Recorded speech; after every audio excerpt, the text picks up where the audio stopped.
Ucapan Presiden Jokowi di Bandara Halim Perdana Kusuma Rabu pagi menjadi sorotan tajam pemberitaan dan publik. Bagaimana tidak, kurang dari sebulan masa pencoblosan pemilu 2024, Jokowi sebagai kepala negara justru kasat mata terang benderang menyatakan keberpihakan dan dukungan untuk salah satu paslon Capres-Cawapres.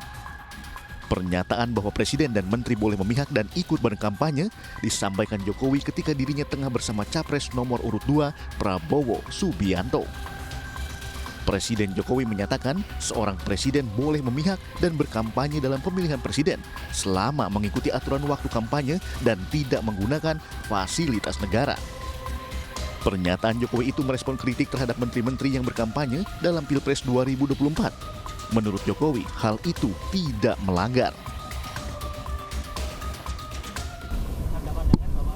Ya, ini kan hak demokrasi, hak politik setiap orang, setiap menteri sama saja. Yang paling penting presiden itu boleh loh kampanye. Presiden itu boleh loh memihak. Boleh. Tapi yang paling penting waktu kampanye tidak boleh menggunakan fasilitas negara. Boleh, Pak. Kita ini kan pejabat publik sekaligus pejabat politik.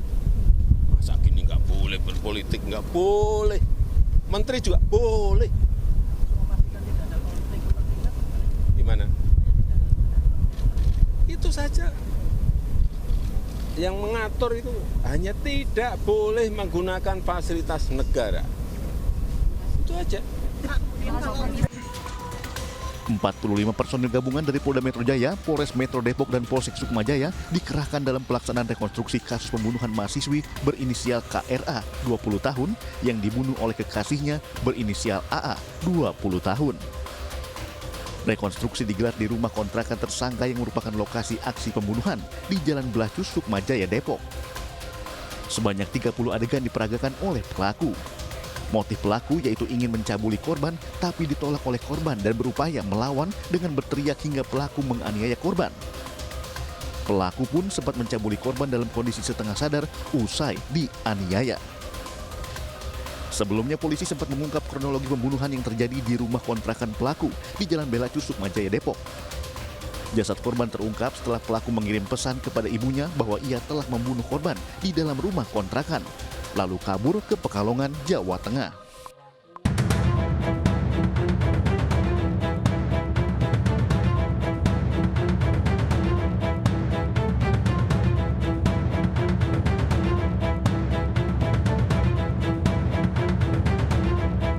Saya lagi nyari jawabannya Prof. Mahfud.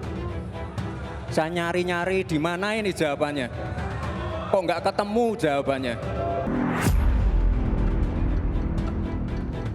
Mas Gibran, saya menghormati Anda sebagai calon wakil presiden sehingga saya tidak akan bicara secara menjebak dan receh-receh.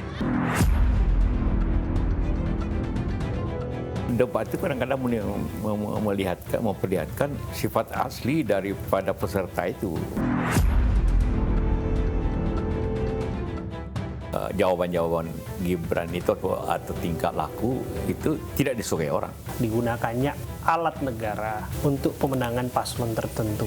Menurut Pak JK, apakah itu mungkin dilakukan? Saya kira bukan lagi mungkin, telah dilakukan. Ya semua orang tahulah.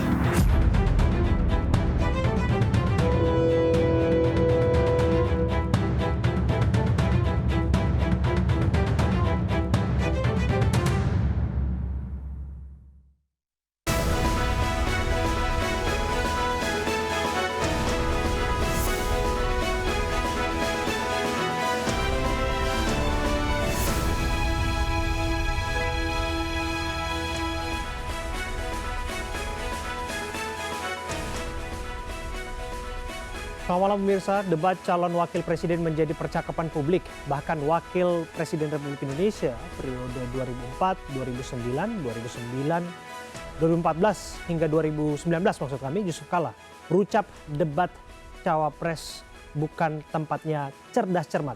Saya akan hadirkan wawancara khusus dengan Yusuf Kala yang juga akan berbicara mengenai demokrasi Indonesia. Tak hanya itu, saya juga akan hadirkan wawancara khusus dengan Sekretaris Jenderal PDI Perjuangan Hasto Kristianto yang menyoroti praktek-praktek intimidasi jelang pemilu. Saya Abraham Silaban, Anda menyaksikan The Prime Show.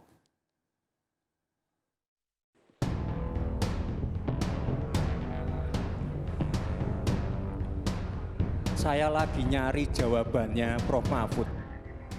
Serangkaian gimmick terus dilancarkan calon wakil presiden nomor urut 2 Gibran Rakabuming Raka selama debat calon wakil presiden yang digelar Minggu 21 Januari 2024. Bahkan Gibran tak segan menanggapi jawaban calon wakil presiden nomor urut 3 Mahfud MD soal greenflation atau inflasi hijau dengan gimmick.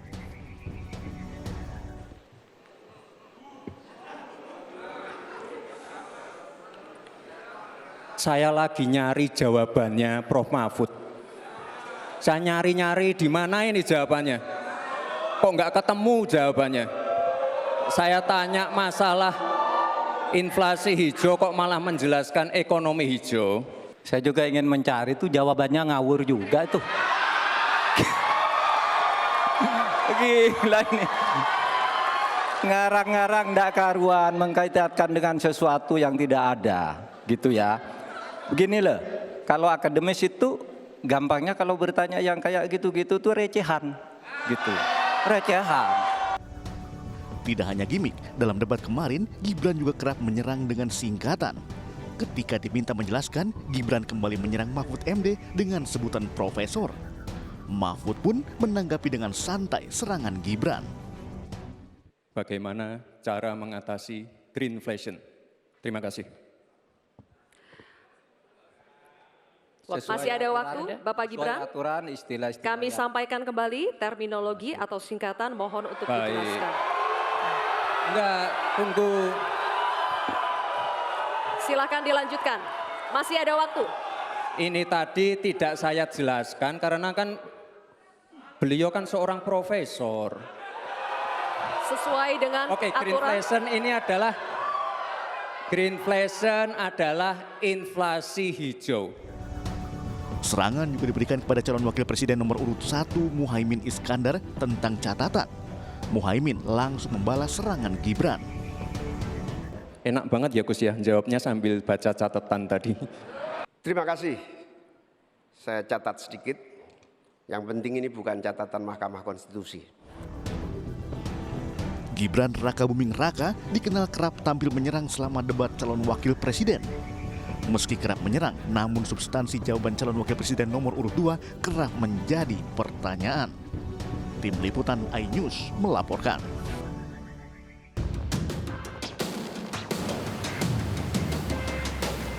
Pilpres 2024 semakin menghangat, bahkan cenderung memanas dengan adanya perdebatan-perdebatan yang digelar di forum debat Komisi Pemilihan Umum. Terakhir, debat calon wakil presiden digelar dan ini menimbulkan percakapan publik yang begitu masif tentang apa-apa saja yang dipercakapkan oleh calon wakil presiden Muhaimin Iskandar, Gibran Rakabuming Raka, dan Mahfud MD.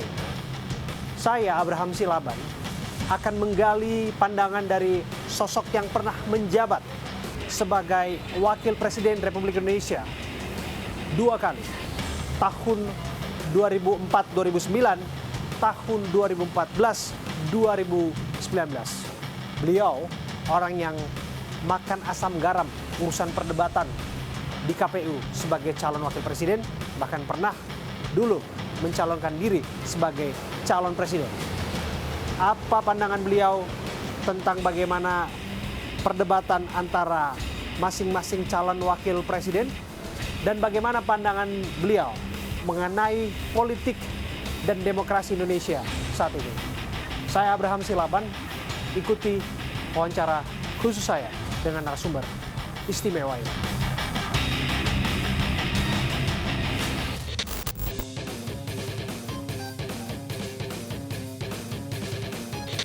Hari ini saya akan berdiskusi dengan narasumber istimewa. Maka langsung saja kita akan sapa beliau, Pak Jusuf Kalla. Apa kabar, Pak JK? Alhamdulillah baik. Alhamdulillah baik. Sehat, Pak ya? Sehat. Nah, ini kalau kita lihat Pak JK wajahnya awet muda, Pak. Terima kasih. Bisa cerita sedikit, Pak, rahasianya, Pak? Masih olahraga, Pak? Masih Golf ya, Pak ya? golf, senam tiap hari. Ya, kita hidup. Hidup ini harus dinikmati. Jangan keadaan sulit apapun, senang, ya kita tetap menikmati hidup ini. Kalau sulit kita hadapi, kita selesaikan. Kalau kita senang, kita bersyukur.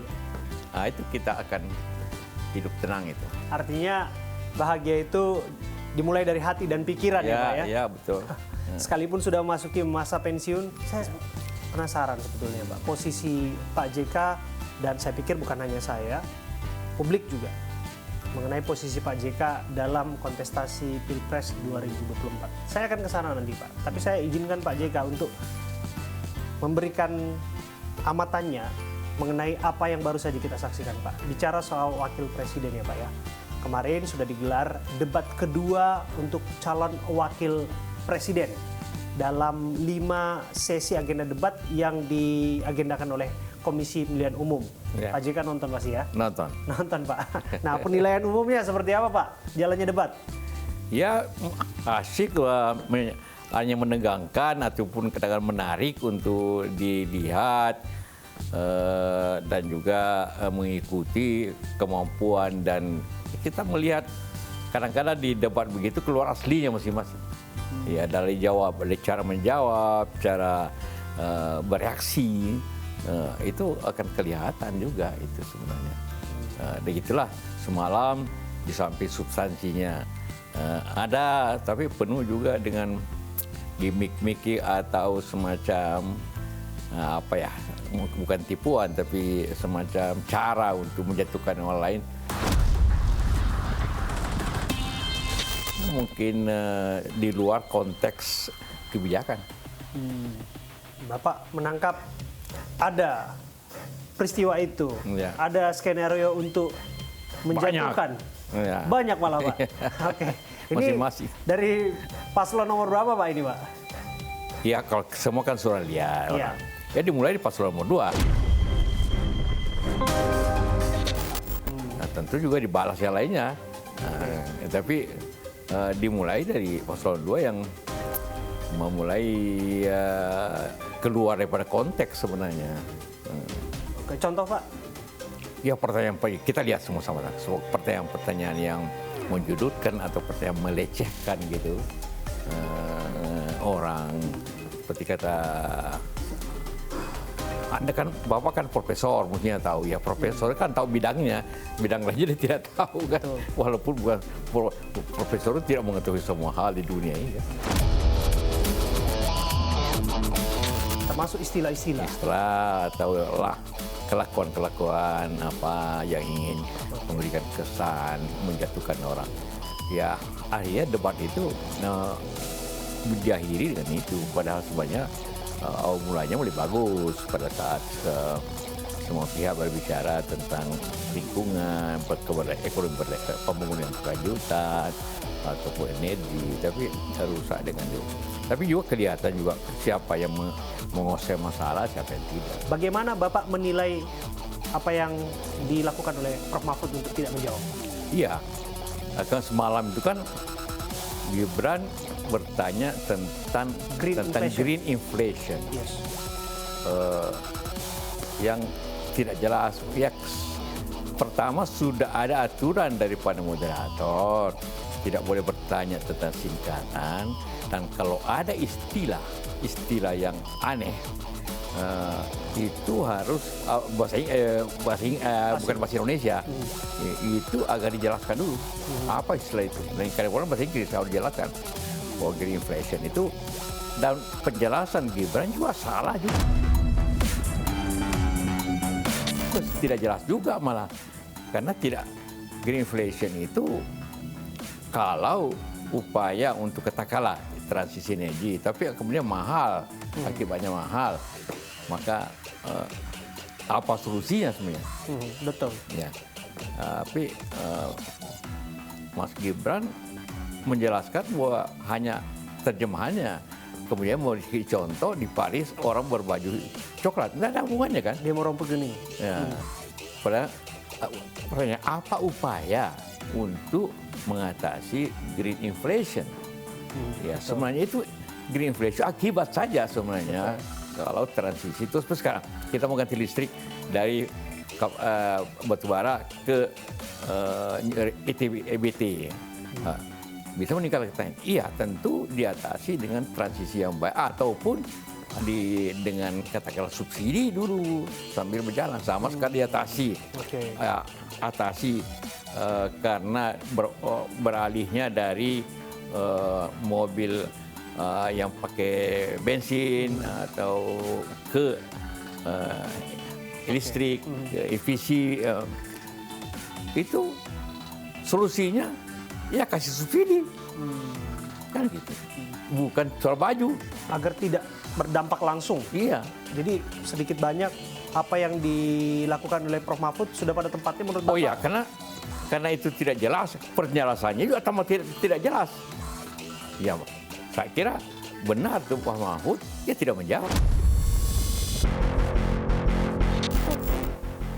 Karena istilahnya dan penjelasannya tidak beda. Green inflation ini adalah isu yang memang harus dientaskan, harus diantisipasi sebegitu vitalnya sehingga menjadi percakapan dalam debat kemarin? Iya, sesuatu yang berubah. Memang ada cost-nya kan. Tapi itu jangka pendek. Kan katakanlah begini, contoh yang penjelas itu. Bagaimana mengkampanyekan memulai mobil listrik. Karena jumlah mobil listrik masih kecil dan teknologinya masih baru. Pasti kosnya tinggi. Tapi dia akan murah pada saat produksinya massal. Maka dari awal sampai massal, maka pemerintah dimanapun mensubsidinya. Nah, itulah cara untuk mengatasi green inflation.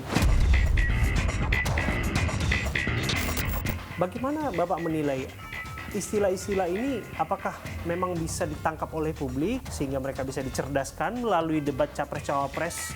Itu strategi untuk kelihatan orang bodoh.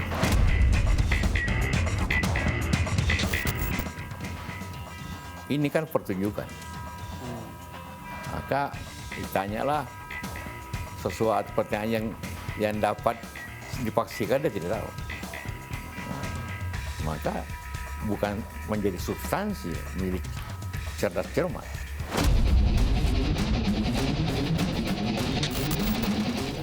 Tapi itu juga dilakukan dulu Pak Jokowi ke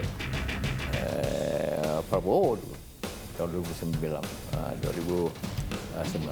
Tim Pengendali Inflasi Daerah, Ya, TPID ya? TPID. Tapi sekarang oleh KPU sudah dilarang. Tidak boleh pakai singkatan-singkatan lagi. Jadi sudah ada rule-nya, harus ditaati. Kalau hari-hari ini kan kita lihat Pak JK memang kerap mencermati debat-debat, bahkan ada dalam beberapa kesempatan Bapak berujuk malah ada yang cenderung emosian Pak. Nah bisa Bapak jelaskan Pak, sebetulnya sejauh ini perdebatan ini sudah berjalan seperti apa sih Pak?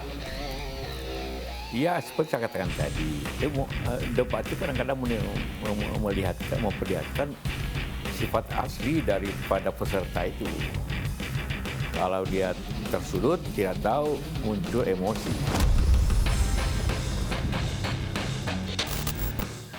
Karena itu kan akhirnya orang berpikir kalau yang bersangkutan jadi pemimpin negara, kemudian ada soal yang dia tertekan, dia kan mestinya tenang menyelesaikan soal itu. Tapi kalau emosian marah, ya bagaimana solusinya?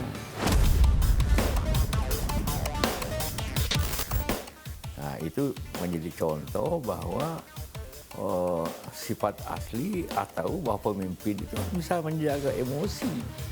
Ya bisa saja orang marah, setiap orang juga ada cara marah, tapi pada tempatnya. Nah kalau harapan Bapak itu debat yang seharusnya menjadi sajian bagi publik itu idealnya seperti apa Pak? Idealnya karena temanya.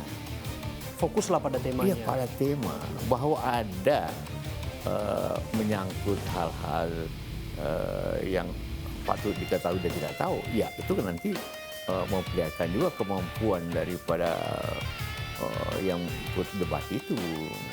Jadi ada dua hal yang mintanya, itu kuasai masalah atau cara menjelaskan masalah itu. Itu butuh kemampuan. Suatu soal harus diselesaikan, dipertanyakan 2 menit. Itu kan tidak mudah. Betul, Pak. Itu teknik sendiri. Apalagi kalau menjawab 1 menit. Situlah tantangannya ya, Pak. Itu tantangan juga. Seorang pemimpin itu harus bisa mendeliver kemauannya atau menjawab kemauannya dalam waktu yang singkat. Mengenai strategi yang dianggap ofensif dan lain sebagainya, bahkan ada yang cenderung dinilai tidak beretika misalnya, Pak. Menurut Bapak seperti apa? Selama dalam konteks, ya bisa saja ofensif. Selama dalam konteks. Katakanlah tadi banyak bicara tentang food estate. Semua orang tahu bahwa ini kan proyek yang merugikan, yang salah. Jadi terutama pihak nomor 1, nomor 3 ofensif di situ untuk menyampaikan, karena paslon nomor 2 kan cenderung seakan-akan dia pemerintah, walaupun paslon 3 juga ada pemerintahnya, tapi tiba-tiba Pak Mahfud cenderung menjadi oposisi. Yang 2 cenderung menjadi orang pemerintah. Itu kalau ada salah pemerintah salah, tanggung jawab paslon kedua tiba-tiba aja begitu. Jadi soal mengenai ofensif, ya itu bagian dari strategi komunikasi saja, Pak ya. Iya, selama itu dalam dilakukan konteks, di dalam konteks. bukan ofensif pribadi bahwa Anda ini tidak tahu soal, Anda ini apa. Nah, itu ofensif yang salah karena sudah menyangkut pribadi pada seorang bicara tema penguasaan masalah sebenarnya. Itu yang dimaksud pada tema itu, penguasaan masalah di dalam ini bidang ini. Menurut Bapak, seberapa bermanfaat debat ini untuk meningkatkan elektoral bagi paslon, bagi pasangan calon presiden, calon wakil presiden? Debat itu bisa merubah pandangan atau kepindahan kira-kira 10%, bisa ya? 10%? Wah, tinggi sekali itu, Pak. Oh iya, saya lihat satu survei singkat gitu, Iya. yang singkat. Menanya langsung orang, Anda pilih siapa? Si A. Kenapa pilih A? Iya, karena saya lihat di debat. 50% orang memilih A dalam survei itu, survei singkat itu kan, itu dia karena debat. Jadi debat itu sebenarnya faktor, buktinya saya kira, perkiraan saya, debat itu mungkin dilihat katakanlah 40-50% daripada pemilih. Jadi bisa dilihat kira-kira 80-100 juta orang. Sampai di sana ya Pak JK. Ketika Bapak menilai 10% orang akan menentukan pilihan berdasarkan apa yang dia pandang, apa yang dia nilai dari debat. Apakah pilihan itu kemudian ditentukan nanti dan menghasilkan Pilpres ini satu putaran? Mungkin rakyat saja diam,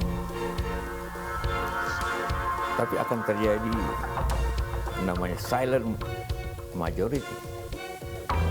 Yang kalau ditekan terus silent majority ini, tekan, diancam, ini bisa melawan.